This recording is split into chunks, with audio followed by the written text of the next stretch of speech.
And then, and where do you live? And when she said that, I said, oh, I don't have a place to stay. And then she looked at me and said, why don't you stay with me? I have an extra room. And I'm like, oh my God. My name is Nor Hidayah binti Muhammad Amin. Ini Kasih Kita. I'm the publisher of Helang books. I went to the National University of Singapore for my undergrad studies, and while I was in NUS, I also did an exchange program to the Institute of Political Studies of Paris in France. So I got a Fulbright scholarship to study at Lehigh University in the United States, and I continued that for Masters of Science. And later on, I continued to do my MPhil in Historical Studies at the University of Cambridge. I was born in Gedong Kuning, or the Yellow Mansion in Kampung Glam.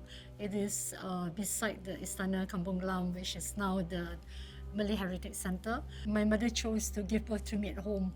So literally, the house is like tanah tumpah darah, where blood was shed at birth.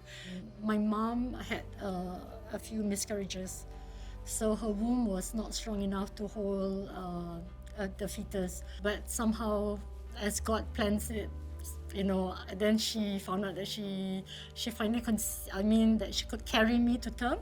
And because of that, I think the family felt bersyukur, grateful to God. And what better way to express your gratitude by actually planting a seed. That is one of the best amal jariyah that you can, because the tree will give shelter, food, and to a lot of even to people, to animals. So when I came back, I found out that my mango tree in Gedong Kuning was cut. I'm not being emotional because yes, the tree is very important to me because it was a seed was planted to commemorate my birth, and to me it is also my family's love for me. Then I thought, okay, let's turn something negative into something positive. So I said, okay, I have Helang books. It's time to make the eagle soar.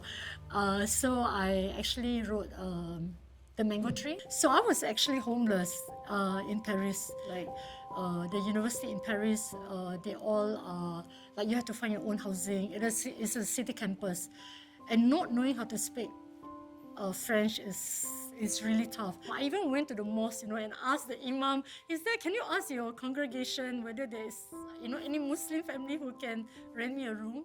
So I was in the metro, and then I saw this this Caucasian French lady in a hijab. So I just went up to her and said, Assalamualaikum. And then we started talking, and then she asked me, what I'm doing here? And I said, I went to Sionspor. She was like very impressed. And then, and where do you live? And when she said that, I said, I don't have a place to stay. And then she looked at me and said, why don't you stay with me? I have an extra room. And I'm like, oh my God, and just complete stranger who let me stay. Of course, I pay some rent. I'm actually very happy that LBKM exists, because I think without LBKM, and I'm not saying this because I'm a recipient, but I genuinely believe that they embody the true spirit of Islam. When I knew that I was going to Cambridge, and Cambridge is very expensive as an overseas student, fees, it's so I actually wrote to LBKM, and I asked them if I said that I'm having this problem, and I was told it was because of my email, that they actually got together and they said, look, there's this girl who's going to Cambridge University. Maybe we should start a scholarship to support her.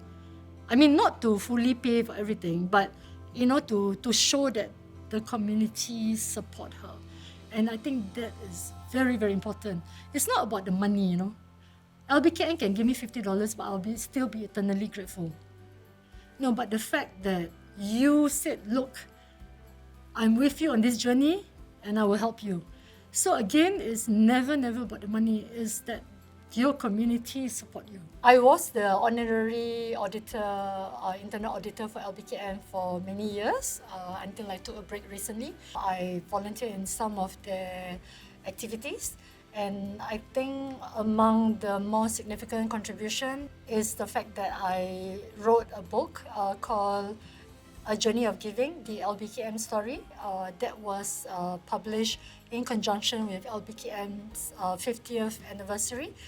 And the book actually traced the history of LBKM from when it started and how it came to be, who are the people in LBKM, the beneficiaries, the donors, what LBKM did besides just giving out bursaries. That took a lot of research as well, because we had to dig in through like 50 years of documents.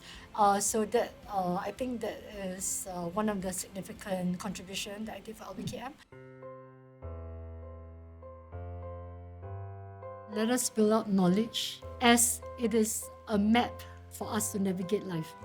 Let us, as in us, the community, not individually, not let me, let us build up this knowledge.